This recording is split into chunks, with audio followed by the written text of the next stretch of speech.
Nick and Darren, ESPN Radio, San Diego. As promised, we're joined by our next guest, who literally needs no introduction. Everybody knows this guy's name, but we'll give him one anyway. He's 5-2 in the world of MMA. He's competed in Strikeforce. He's one of the best jiu-jitsu players of his generation. We're joined by none other than Mr. Andre Galvo. Andre, how are you, sir? I'm doing great. Fantastic. Thanks for being with us today.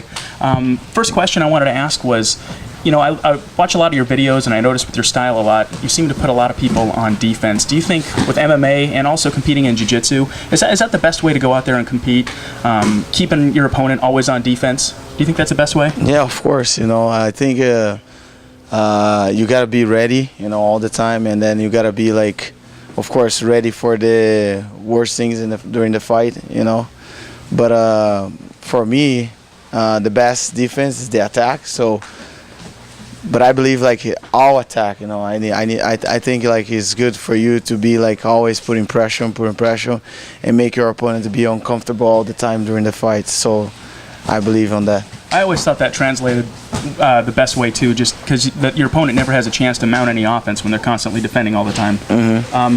When you're out there competing, I notice a lot of times if you ever go to a UFC event or even if you're going to Worlds or anything like that, everybody's always screaming from the back row, circle to the left or go for the leg. With things happening so fast in there, do you ever actually hear any of that? Do you pay attention to that, or are you just listening to your corners? Yeah, so I pay attention on my corners, of course. And also if the guy's corner says something, so I know too. So when I fight, I can hear everything. So, so if you talk to me, I can hear, So yeah. That's no problem for me.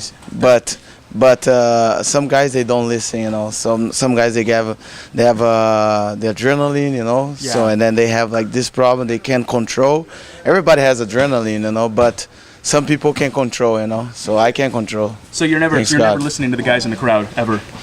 Yeah, sometimes, I remember when I won my last words, and then they was playing jokes with me, especially the Brazilians, they like to play jokes, on the crowd, and I was listening, and then this make me more motivated to fight. Yeah.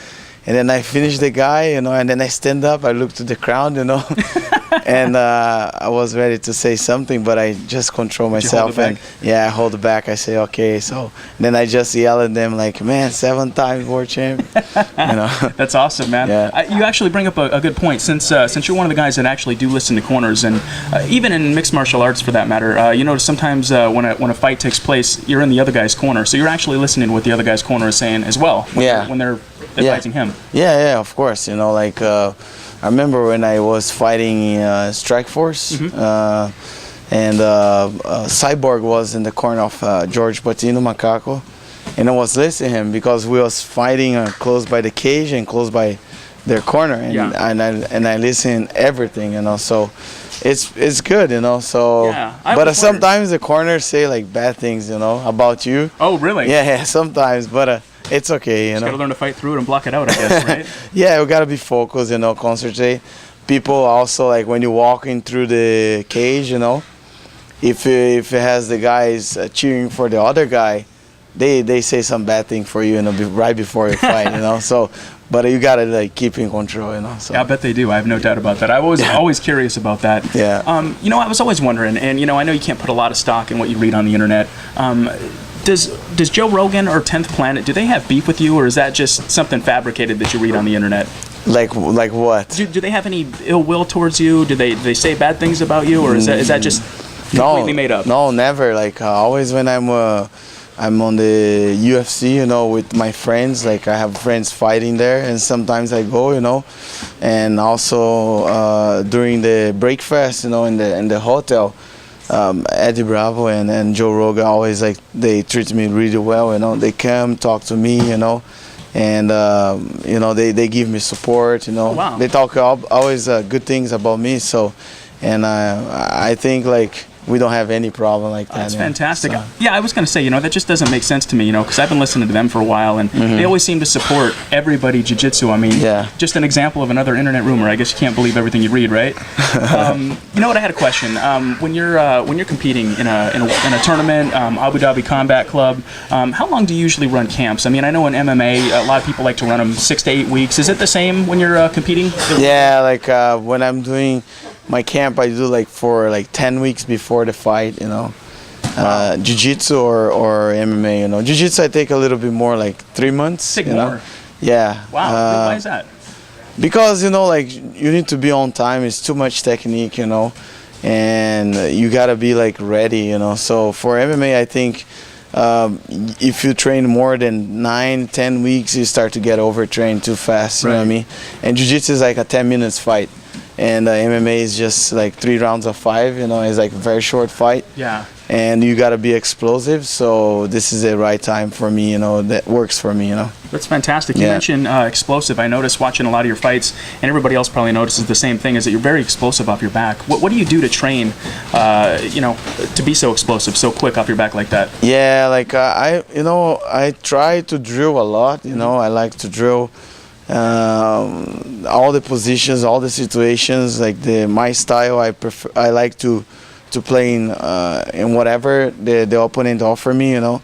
So that's what I do. I try to keep and maintain my drills, and also I work a lot of plyometrics, you know, like conditioning, like jumps and things like that, and helps me to develop my explosiveness on the legs. Yes, that makes a lot of sense. Since we're talking jiu-jitsu, in your opinion, I always like to ask you know, world-class athletes this: who, in your opinion, who are the top 3 jiu-jitsu players today competing? Today, your favorite to watch? Yeah, like the guy who won the worlds right now, the last time, the open weight. His name is Buchecha. You know, Marcos Buchecha. He's a really good fighter. He's Brazilian. I know him really well too. He's a really nice guy too, and he showed like he's doing great. You know. Also have like Marcelo Garcia. You know, he's a really good fighter. You know. Hard to argue with, right? Yeah, he's like he's incredible, and also I think Rodolfo Vieira. You know. He's a really good guy, yeah. So it has a lot of fighters, There's you know. So many. It's like it's a different styles, you know. Sure. So I just mentioned those names because it was on my mind right now. For sure. But if we stop to think, like we have like also Rafael Mendes. Yeah, I've seen him compete a lot too. Yeah, he's like amazing, and he improved a lot of the techniques in jiu-jitsu world. So he's amazing, and also his brother too, you know. His brother? Guilherme, yeah, they're good. What about Braulio Estima? Rod is good too. He's a good one too. Yeah. I fought 2 times, you know. 1-on-1. Yeah, 1-on-1, and then the last fight he won, you know, by triangle, you know, in Abu Dhabi. But we're gonna do like the rematch in the ADCC 2013. Yeah, super fight. Beautiful. Yeah, me and him. Beautiful, man. So let's do it. Absolutely, man. I noticed you did an interview with him, and you guys seem like you're very, you know, friendly, very close. Yeah. He predicted that he was going to beat Nick Diaz in under 4 minutes before, obviously, everything you know, didn't take place. Do you think he could have put away Nick Diaz in less than 4 minutes like he predicted? Yeah, like I think if he was training hard, like he's supposed to be training, of course, I think Braulio is like a high-level jiu-jitsu, and he has a lot of experience on the mat. Then Nick Diaz, and Nick Diaz competed a lot, you know, in jiu-jitsu, but now he's like almost 10 years just fighting MMA. So it's kind of like different game, you know. But he's tough, you know. So Nick is tough. He has a good mind, you know. His mindset to fight is really good, you know. And I don't know, man.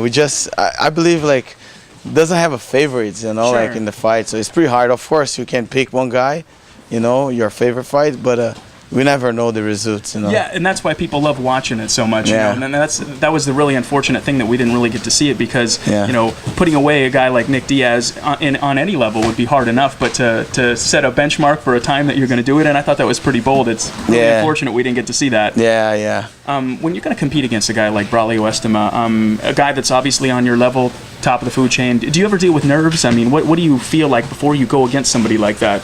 I prefer to fight people like that. You prefer to fight people like that? Yeah. I prefer to fight the big names than with the guys who doesn't have any name, you know. Yeah. Because I think you have less pressure, you know. Sure. And I like to do it, you know. So for me, it's normal. And normally we fight against those guys in the finals, you know.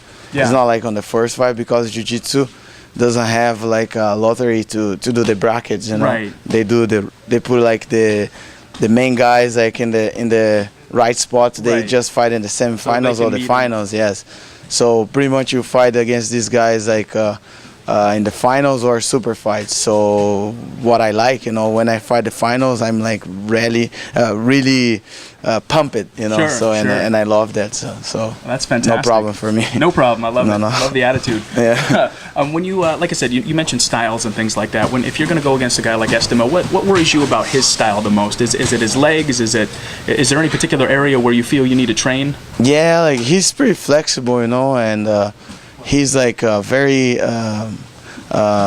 He improved a lot in the couple of years ago, in his no-gi game. Yeah. And then the next fight we're gonna fight no-gi, and we need to be ready because he's has a long legs and really strong guy. For sure. So I need to be with a really good conditioning, Yeah.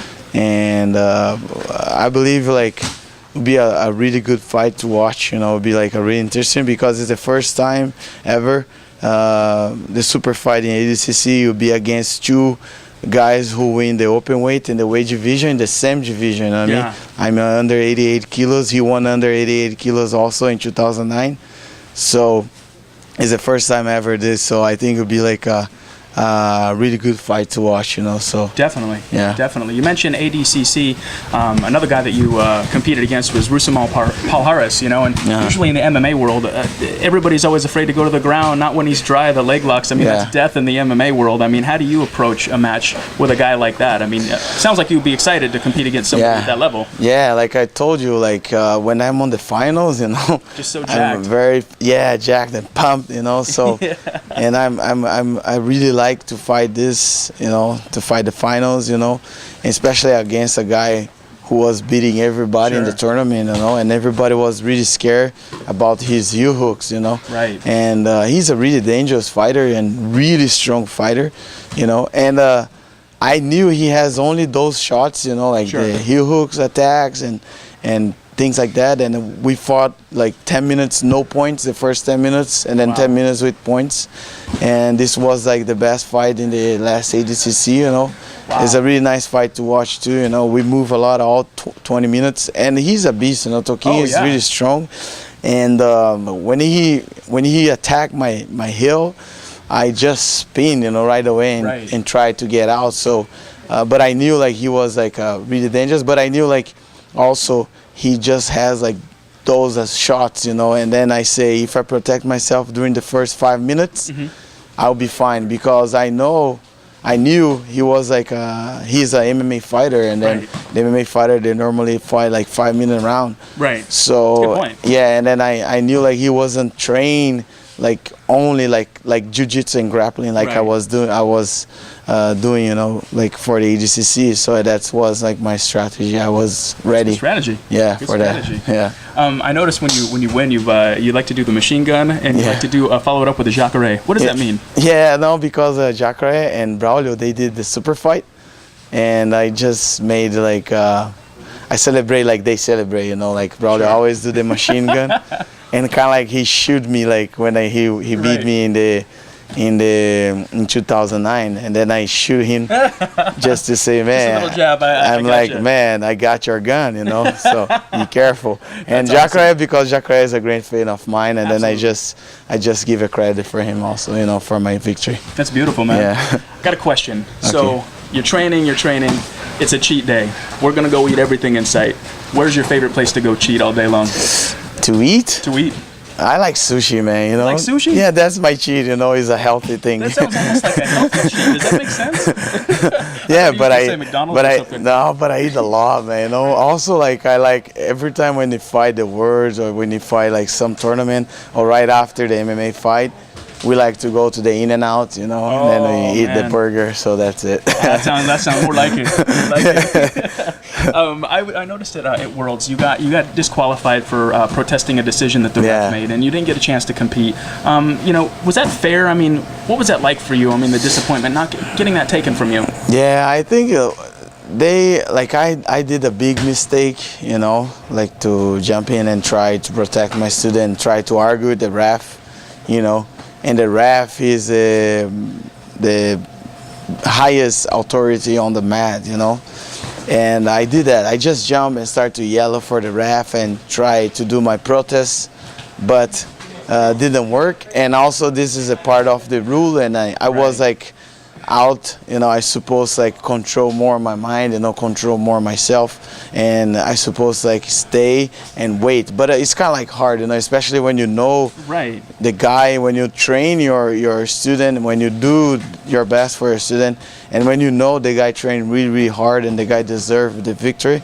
And the problem is like sometimes the refs in this kind of tournament, the jiu-jitsu tournaments, they do a lot of mistakes, and because they there like all day long, like refereeing and eating bad, and they also coach. Sometimes you see refs like coaching their students also, so it's a lot of stress for them. But in the time, I didn't think about that, and I just jump in. Well, tensions are already running high. You said, you're already jacked up just to compete. And coaching on a whole nother level. Yeah, but like I try, like I talk with Carlos Gracie Jr. I talk with all the guys, the presidents and the guys from the RAF commission. But they just did it because it's me, And then they say, no, we do this on you because you are an example, a big example for everybody to see, and don't do it, So if you let you fight, they jump all the time, here. So they say, Andre, you let Andre fight. Why are you guys gonna punish me?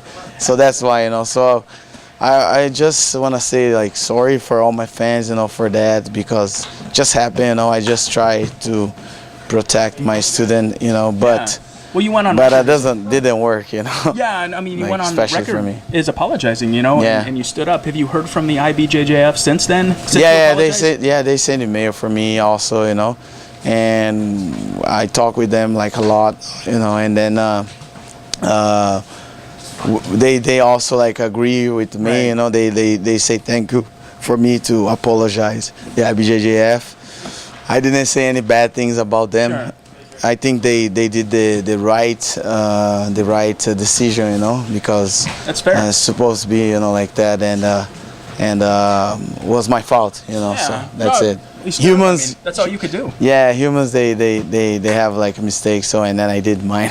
Yeah, also. You know what? We all make mistakes, man. Yeah, it's okay. Do you think that paying competitions like Abu Dhabi Combat Club, do you think that over time that they'll eclipse some competitions like Worlds where athletes don't get paid? Do you think in time more people will be doing things like that where there's a purse or a prize? Yeah, like the EDCC, they already do that, Yeah. Since they started ADCC, they do this, but they do the same prize. They give the same prize money, like $10,000 for the champion of the weight and $40,000 for the open weight champion. So this is pretty good. And since Abu Dhabi started to do that, since the Sheikh Tahanun start to help in jiu-jitsu, a lot of tournaments they pay prize money, So especially for blue belts, purple belts, brown belts, for all belts. And I heard like the IBJJF, they will pay right now in the end of the year, they will do a tournament, and this tournament they will pay a prize money, but they use like $15,000 to split in all the categories. Wow. Probably like they will pay like $1,000 or $2,000 each category.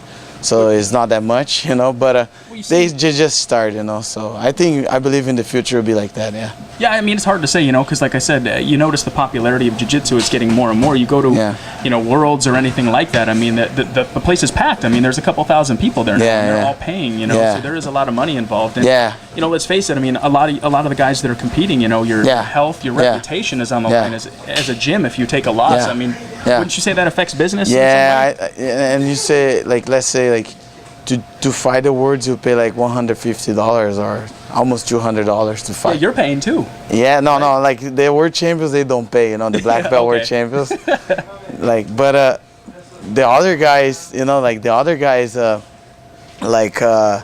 if they never won the Worlds, they need to pay. So they put like 3,000 fighters there, So it's a lot of people and it's a lot of money also too, They deserve that because, man, the event is like a very organized. Sure. It's amazing, and it's a great show to watch, But I believe they should like also give like a prize money for sure, Yeah, it's got to be something in it. Yeah, of course, and give more value, for the jiu-jitsu, because jiu-jitsu is huge today.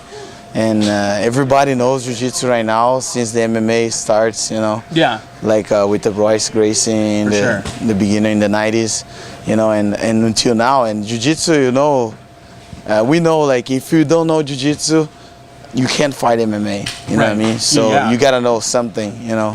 For sure. Because if you got a hit, maybe you're gonna be like down, and the guy will try to punch you, and then you defend yourself, or the guy can take you down, or you can take it down. It's very effective to do jiu-jitsu, and everybody knows that, and everybody wants to learn. Sure. So, and I think like it's really important, the IBJJF like taking care about the fighters also, you know, because like me, I have like 29 years old right now, but I already like I feel my body, you know, like you feel that 29 years, I'm sure. Yeah, so I'm training since I have like 15 years old, so really hard every single day, and you know, and when you compete, you know, you have this kind of pain, you know what I mean? So, and I think like I believe they could like give us like something and then help us with that, you know, and then we could like do something, you know, with the money, you know, invest the money or do something for our career,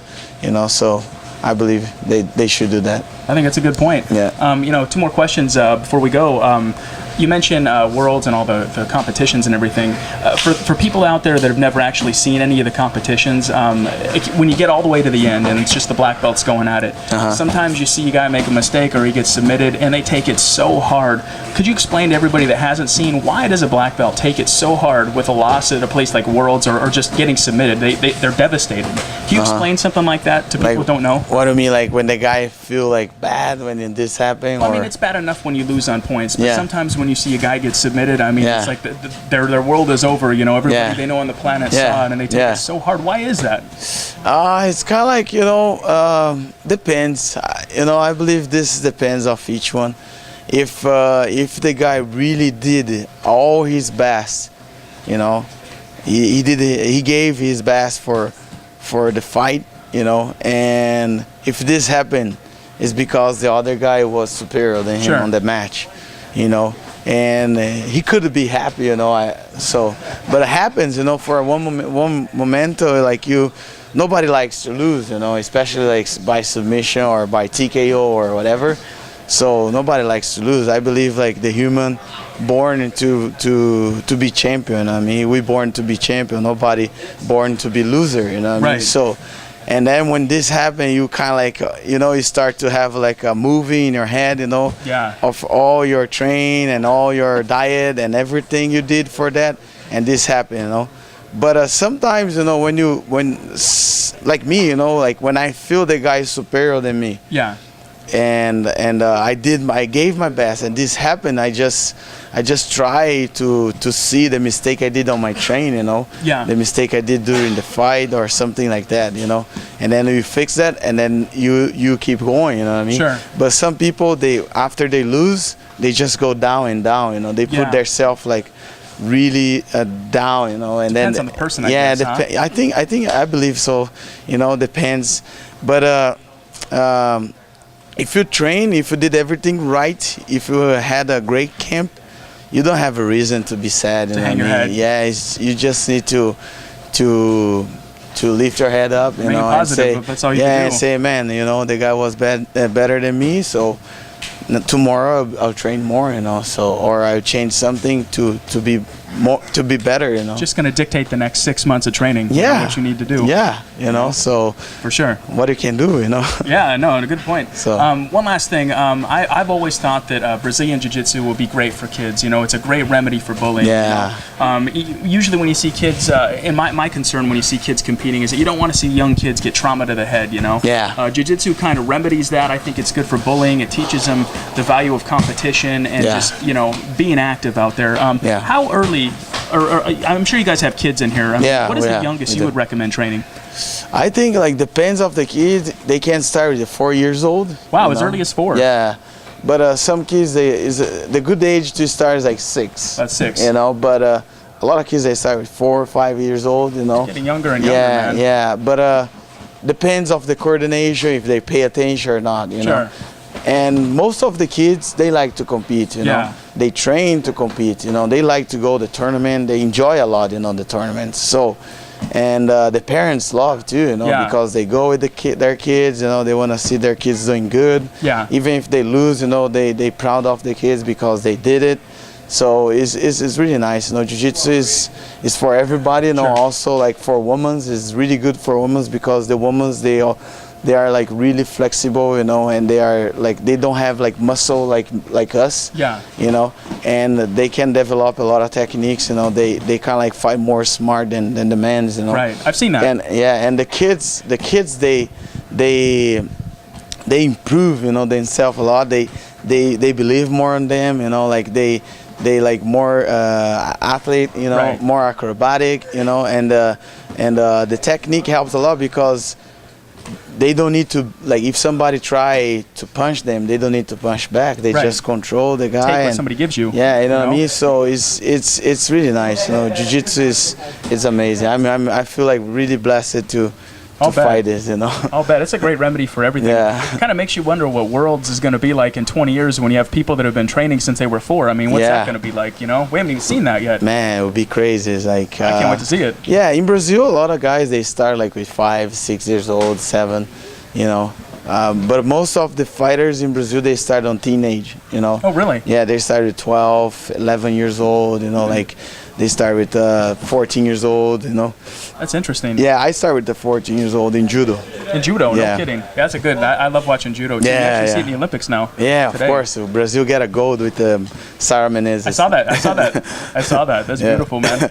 Really quick before we go, we came here earlier, and you mentioned there's a really good deal with a 6-month contract. Can you explain that to the people out there who want to come to Atos Jiu-Jitsu? Yeah, of course. Yeah, here at my gym, we have only a 6-month contract, you know. And also we give you like 30 days for free, a trial, you know, you can come and try like for free, like 30 days, you know, and also we have an intro class for free if you never heard about Jiu-Jitsu. If you don't know what is Jiu-Jitsu, we can like show you like how Jiu-Jitsu works, you know, what is leverage, you know, we can introduce the gym for you, you know, and I think you like it, you know. So for me, in my opinion, like each 10 people who came here to train, you know, like 9.5 doesn't keep like on the gym, you know what I mean? So everybody pretty much likes jiu-jitsu, you know, because it's like you make like new friends, you know. Oh yeah. You have a team, you know, because in jiu-jitsu world we fight for team, you know what I mean? So that's nice. We don't fight for the nation, you know what I mean? So and like if you are Japanese, you can fight like for my academy too. I'm Brazilian and you American, you know what I mean? We are the same. So that's really nice. So and you guys can come, you know, anytime, you know. We are open like since like 7:30 a.m. to 9 p.m., you know, every day. And you guys can call also like to 858 292 and 5040. That's it. And then you guys can like make a questions and anything you guys need, we are here for you guys, you know. So that's great, man. Actually, I've done a lot of research, area gyms everywhere, and if you break it down per lesson, I mean, that's about as good as you're going to find anywhere. It's a great deal. There's really nobody that's even close to that, in my opinion. Thank you. There's a couple things that he's done. It's Drill to Win. It's a DVD. Check out Galvo Jiu-Jitsu. It's GALVAO Jiu-Jitsu.com. There's an iPhone app. Search Andre Galvo. Atos Gym, 4425 Convoy Street, Suite 216, or call 858-292-5040. Yes. You guys are doing some renovations next door. This place is blowing up. It's going to get bigger and bigger. So yeah, now we have like 2 mat rooms. So and also have a fitness area. You know, if you guys like to be fit, you know, and train like the champions, you know what I mean? So you guys can come here and train like anytime. We have our coach like Steve Nave. He's like a great coach, like conditioning coach, and also like with the new mat, so we can have more classes. You know, we're gonna do like a only women's class also. You know, only for women, teached by the world champion, my wife Angelica Galvo. You know, it's a good point. There's a lot of world champions here too. It's not just black belts. There's world champions at every level over here, and it's a really friendly vibe. So yeah, and we you know, like we separate the competition thing with the business guy, you know, things like that, you know. That's a good point too. But we make them train like a champion, I mean. So and like they feel like good, you know, after like a couple months. So everybody's really friendly here, like especially like we have guys here with over 50 years old, you know, also, you know, I've and seen they that. and they train like every single day and they enjoy, you know, and it's really fun, you know. So jiu-jitsu is amazing. Fun vibe. I've actually seen white belts calling out blue belts around here. It's, Yeah. it's fantastic. You don't Yeah. see that everywhere else. It's great. Yeah, and we also have only a white belt class, you know. Right. And this class is special for white belts, for guys like to learn the base, you know, Right. the foundation of jiu-jitsu, you know. I love it. Well, Andre, thank you so much for having us in here and just No for giving problem. us your time, man. It's been an absolute pleasure. All right, buddy. GalvoJujitsu.com, everybody. Andre, thank you so much. Thank you so much. Thank you so much. Drill to win. All right.